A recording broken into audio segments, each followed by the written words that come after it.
झूठी दुनिया से मन को हटा ले, ओ ध्यान मैया जी के चरणों में लगा ले। नसीब तेरा जाग जाएगा, नसीब तेरा जाग जाएगा। अच्छा नसीब को जगाना है ना, जगाना है नहीं, नहीं जगाना है। अगर जगाना है तो हाथ तुम उठाइए लंबे लंबे। आप लोग भी दीदी शर्मा रहे आप लोग बहुत, हाथ तो उठाइए। बोलते सच्चे दरबार की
सभी।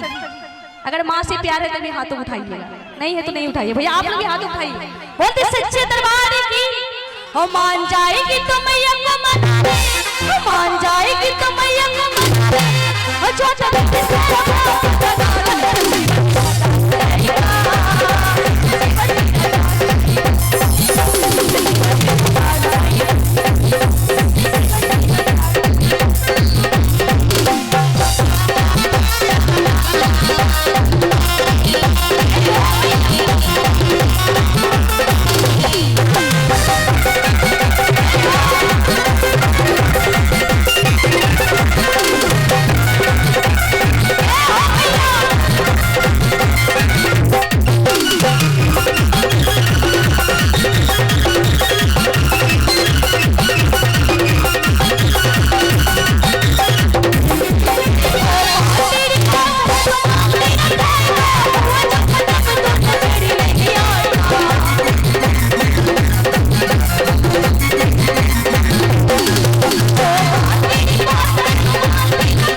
हो मान जाएगी तो मैया को मना ले,